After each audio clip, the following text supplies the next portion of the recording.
Hello, my name is Amy Ash, and I'm a contemporary visual artist. I work with a variety of processes, from teaching and learning to curation, installation, painting, cyanotypes. I make drawings. So making artwork has always been really important to me. These days, my focus, ideas-wise, is in the way that we collectively and personally construct meaning from objects and experiences. So I'm originally from here.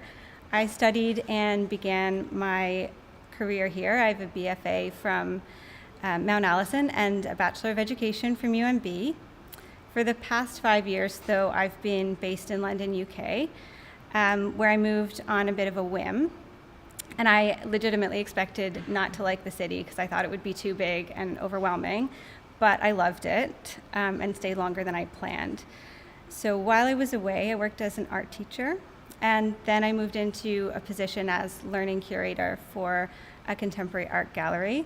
And from there, I took a bit of a leap to develop my own career so that I was able more or less to work full-time as a freelance artist.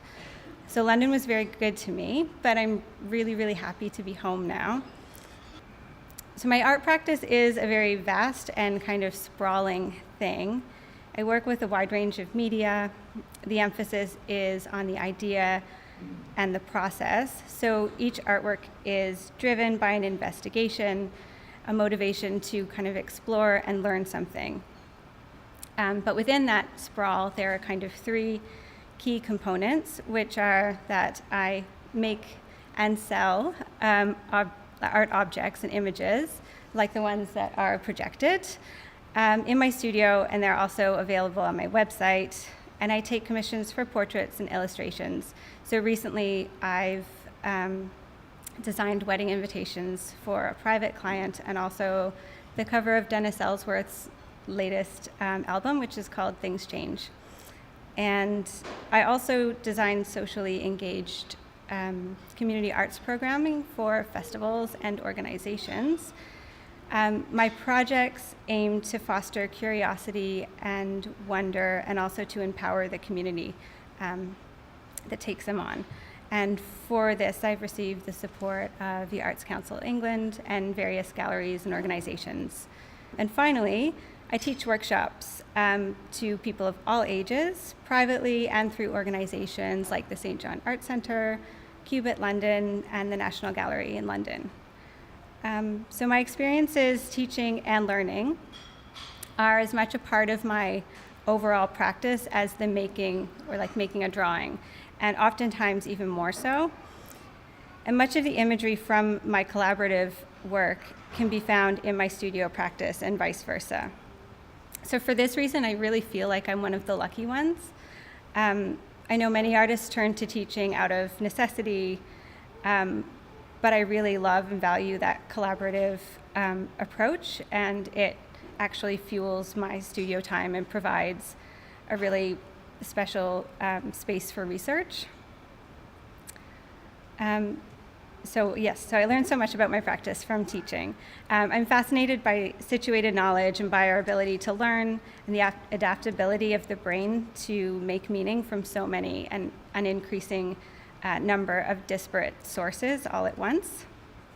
And I think it's our ability to make meaningful connections that informs our sense of community and belonging.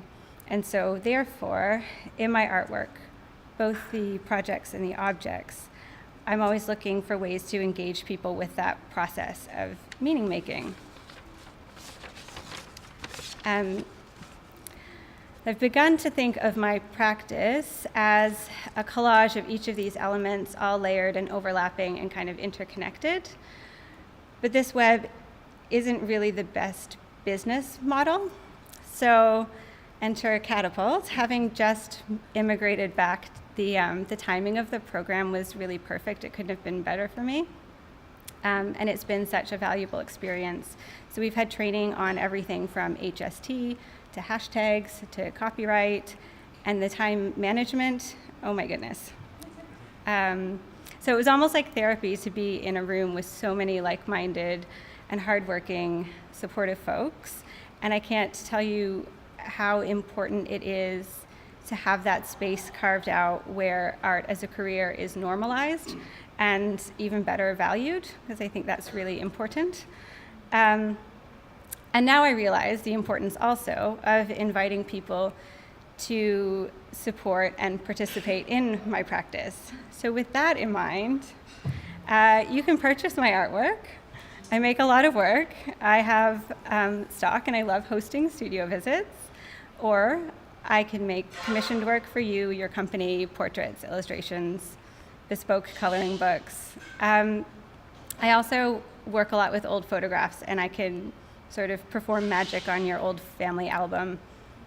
And finally, I teach workshops. So for you, your family, your friends, private lessons, small groups, from my studio or any other location within reason, regularly or for special events. So I will be hosting my first open studio since returning back home at 47 Canterbury Street on May 4th. It's the same evening as the next gallery hop uptown. I'll have work for sale and a few growlers kicking around, so please come and bring friends. And, can I put that last slide up again? Sorry. Because, you can follow me on Instagram. I think it'll be up there in a second for more information. And I'd love to speak with you afterwards.